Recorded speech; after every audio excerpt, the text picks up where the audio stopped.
The Telltale Heart by Edgar Allan Poe.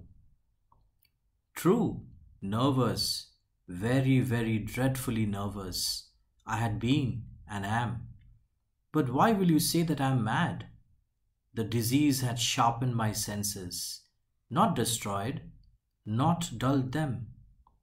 Above all was the sense of hearing acute. I heard all things in the heaven and in the earth. I heard many things in hell. How then am I mad? Hearken and observe how healthily, how calmly I can tell you the whole story. It is impossible to tell how first the idea entered my brain, but once conceived, it haunted me day and night. Object there was none, passion there was none. I loved the old man. He had never wronged me. He had never given me insult. For his gold, I had no desire.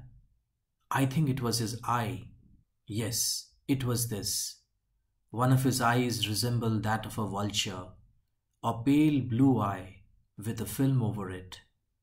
Whenever it fell upon me, my blood ran cold, and so by degrees, very gradually, I made up my mind to take the life of the old man, and thus rid myself of the eye forever. Now this is the point. You fancy me mad. Madmen know nothing. But you should have seen me.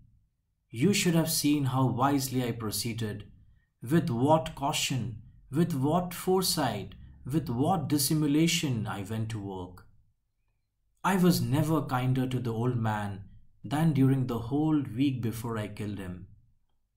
And every night about midnight, I turned the latch of his door and opened it, oh, so gently. And then, when I had made an opening sufficient for my head, I put in a dark lantern, all closed, so that no light shone out, and then I thrust in my head. Oh, you would have laughed to see how cunningly I thrust it in. I moved it slowly, very, very slowly, so that I might not disturb the old man's sleep.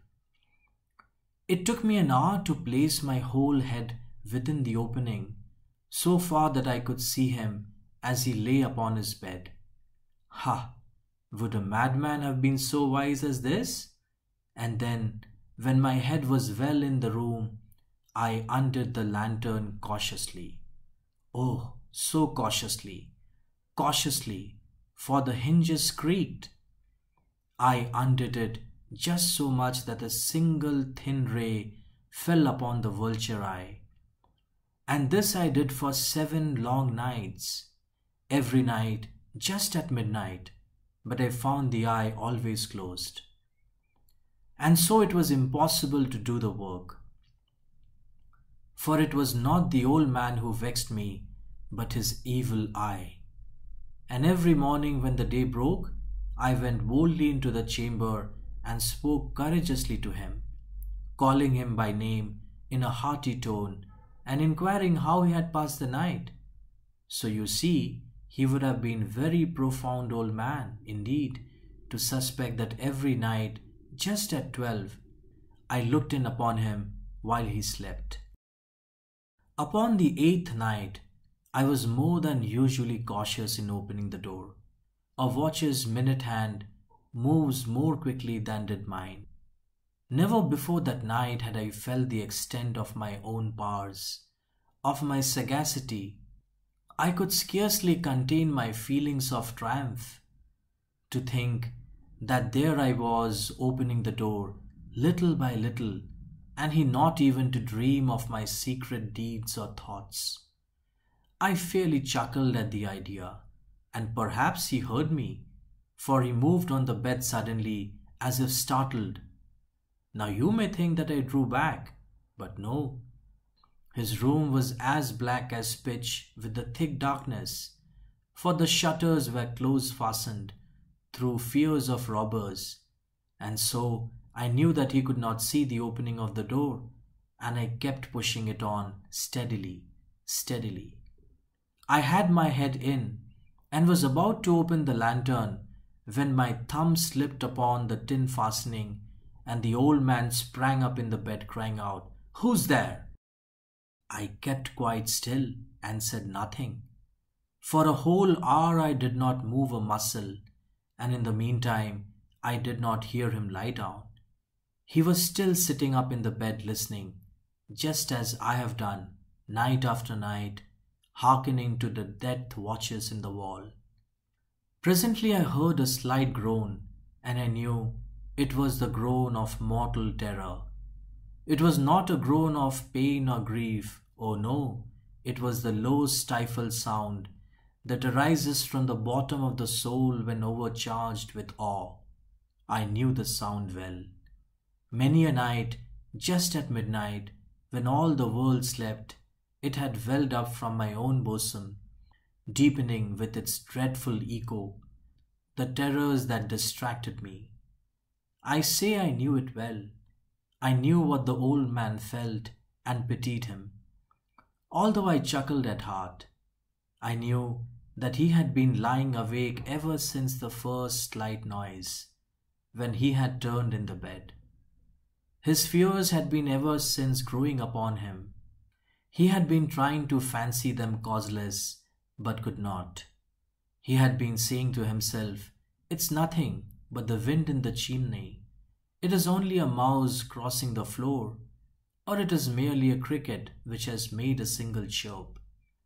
Yes, he had been trying to comfort himself with these suppositions, but he had found all in vain,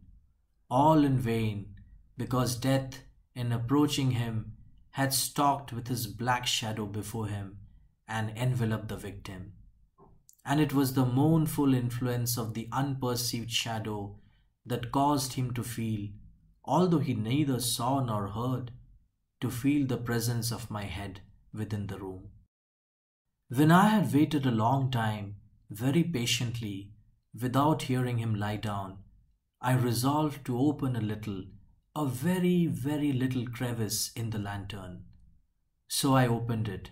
You cannot imagine how stealthily, until at length a single dim ray, like the thread of the spider, shot from out the crevice and full upon the vulture eye. It was open, wide open, and I grew furious as I gazed upon it.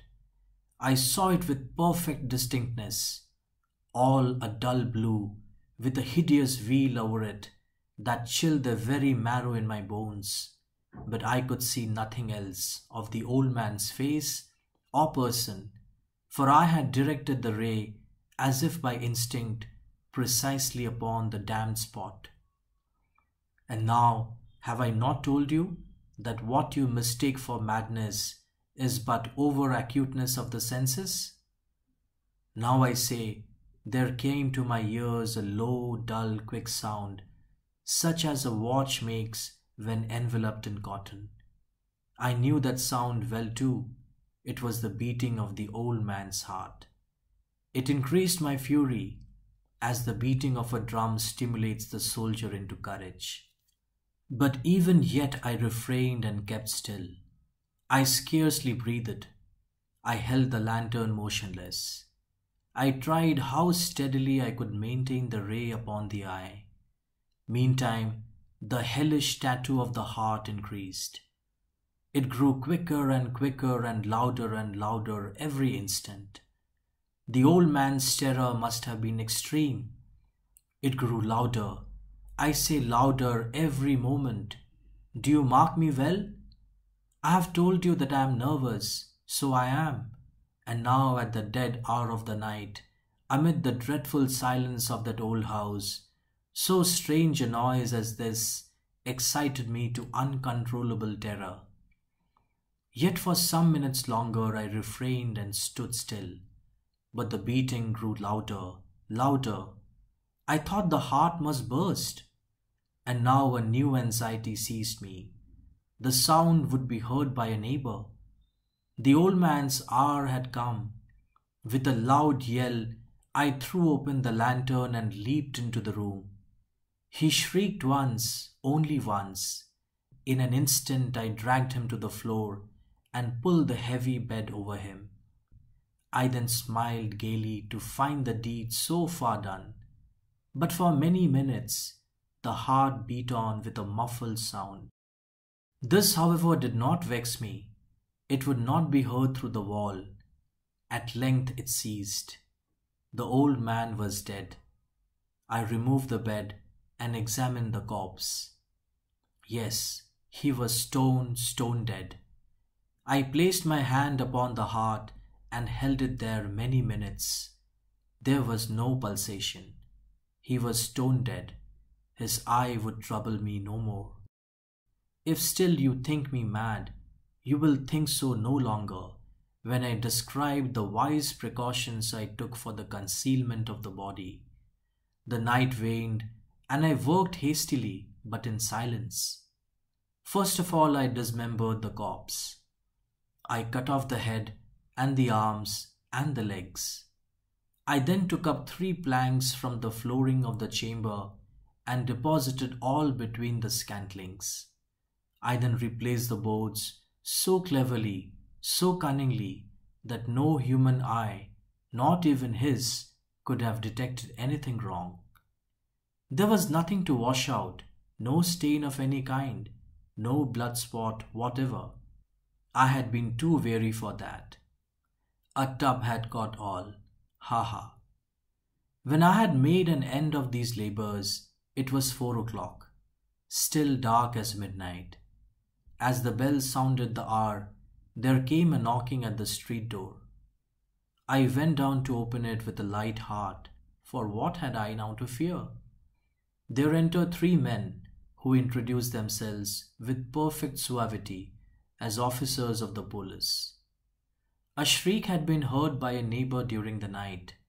Suspicion of foul play had been aroused.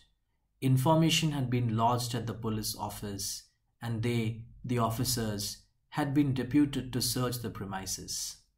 I smiled, for what had I to fear? I bade the gentlemen welcome. The shriek, I said, was my own in a dream. The old man I mentioned was absent in the country. I took my visitors all over the house. I bade them search well.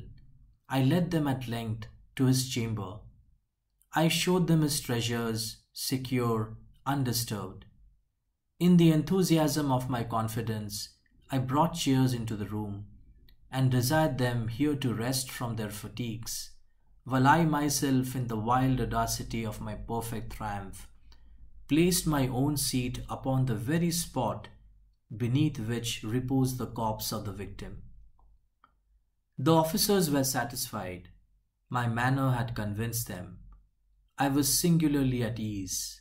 They sat, and while I answered cheerily, they chatted familiar things. But before long, I felt myself getting pale and wished them gone. My head ached, and I fancied a ringing in my ears, but still they sat and still chatted. The ringing became more distinct. It continued and became more distinct. I talked more freely to get rid of the feeling, but it continued and gained definiteness, until at length I found that the noise was not within my ears. No doubt I now grew very pale, but I talked more fluently and with a heightened voice. Yet the sound increased. And what could I do? It was a low, dull, quick sound, much a sound as a watch makes when enveloped in cotton. I gasped for breath, and yet the officers heard it not. I talked more quickly, more vehemently, but the noise steadily increased. Why would they not be gone? I paced the floor to and fro with heavy strides, as if excited to fury by the observation of the men, but the noise steadily increased. O God, what could I do? I foamed, I raved, I swore. I swung the chair upon which I had been sitting and grated it upon the boards, but the noise arose over all and continually increased. It grew louder, louder, louder, and still the men chatted pleasantly and smiled. Was it possible they heard not? Almighty God, no, no, they heard, they suspected, they knew. They were making a mockery of my horror. This I thought, and this I think. But anything was better than this agony. Anything was more tolerable than this derision. I could bear those hypocritical smiles no longer. I felt that I must scream or die. And now again, hark, louder, louder.